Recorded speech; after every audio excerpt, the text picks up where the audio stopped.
Okay, y'all. This is my horrible front lawn, but not for long. As you can see, I got some spurge just popping up everywhere. I think tenacity is labeled for that, so either way, I'm not worried about it because I have everything that I need to get rid of it. I wanted to step back, see if I can and give you guys an example of everything that survived this treacherous, brutal summer that we had. And as you can see, this is the area in question here.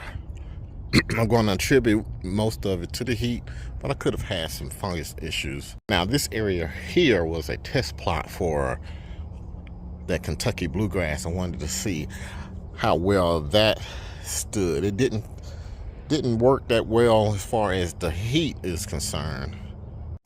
Well, I take that back. It didn't work that well as far as the drought. I probably would have to have drowned it with water. It may have had better heat where the sun is directly shining on it. It may have more of a resilience in that respect. But I want to show you, as you can see here, the sun comes up behind me and all of this is still nice, thick grass.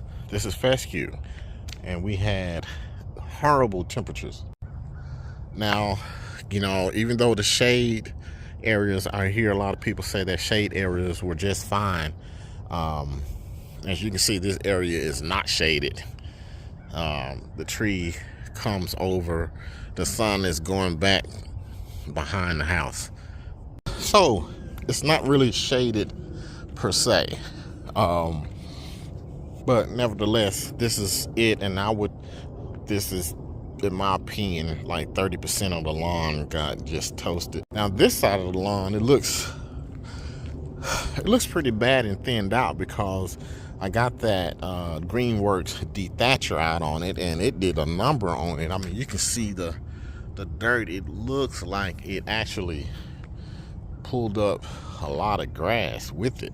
And that could be my fault because I didn't set the thing. I just put the battery in it and just went for what I know, and I could have it set too low or scalping too much. But at any rate, one of the things that I'm going to do different, I'm going to do some, stay tuned, I'm going to do some different type of aeration here. I'm going to do some things that, after researching and knowing about how the soil and grass and rain and the cation exchange and all those type of things, I've learned a lot. So I'm going to do something special that I'll be detailing once I start this process up. So this grass was actually nice and thick like that, but like I said, I used the thatcher on it and it's looking really weak now. So I'm going to fertilize, and the next step on this side is to do the aeration.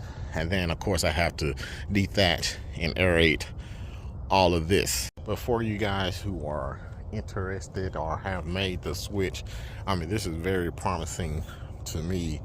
And I also have a new variety that I'm happy about, that Titan.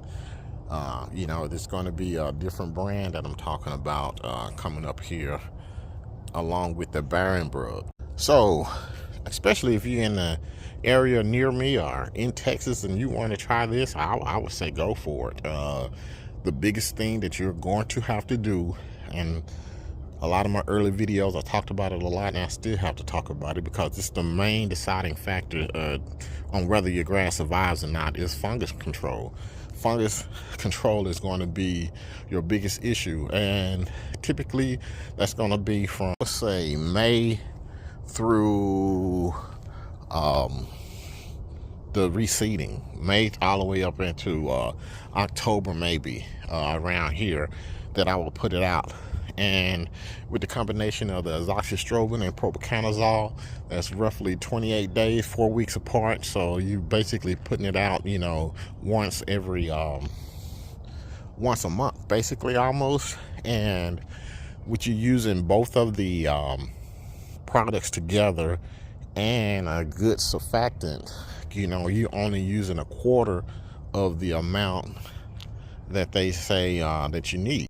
I'm saying that so to let you know that it'll last a pretty good while once you get it. So it's really easy, and I'm really excited about this grass still being here. I mean, it's really saying a lot. And of course, a lot of the survival is based off of some things that I've learned before that I didn't know when I first started this about 5 years ago.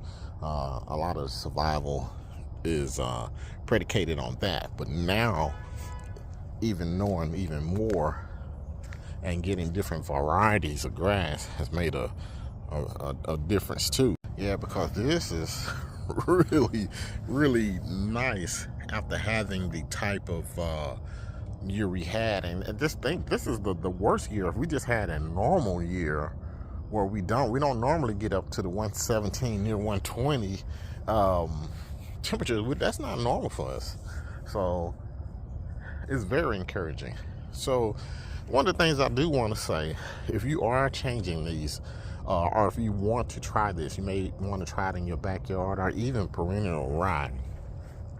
You may want to check with your city, because from my understanding, and I did Google it, there's a city up in North Texas, Frisco, and I don't know how many other cities that are like Frisco. So if one has it, it's not far-fetched that others have it. You can't it's against the law to plant a cool season or overseed with a rye. It's against the law, city ordinance. They don't want you to use this type of grass. I can only assume that it's trying to conserve water, maybe, because nobody's really watering the dormant Bermuda grass and St. Augustine and other warm season grasses that are normally used here. No one is watering that. So I'm only assuming that they are trying to conserve resources. And before I get out of here, I want to talk about, I hear some people talking about, let's see, I have a lot of these situations going on. The little baby oak trees. The little oak trees that you have growing up under your oak tree like this.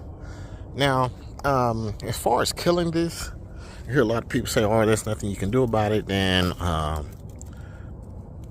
you have people who say you can cut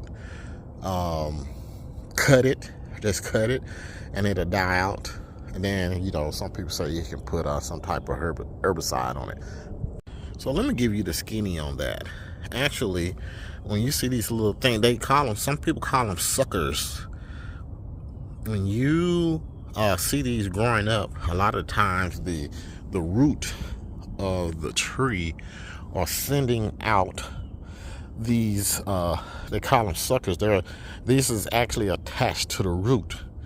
So basically, you can't kill it because there's like this big tree right here might have a 6-inch diameter root at the bottom that's really feeding this thing. So these little suckers, you really can't kill them because they're actually attached to the root that's growing up under. So that's one thing. And another thing is that you can kill some of these things because they are also grow by these little acorns that are dropped.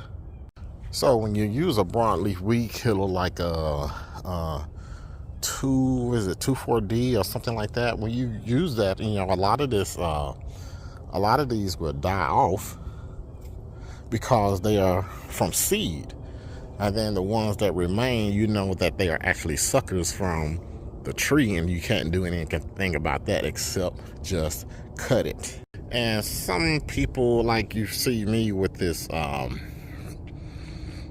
flower bed made here, a lot of times that's where they grow. A lot of people just put a flower bed over it so that the suckers wouldn't come up and be seen. They just have a flower bed back there. Anyway, just a quick update. I wanted to show how much the lawn survived, which, I know I say it all the time. I'm really excited about it because it is it's very, very encouraging. And I think that this next season coming up is going to be fabulous with the new type of seed and the new information. So this weekend, I should be done with this overseed portion.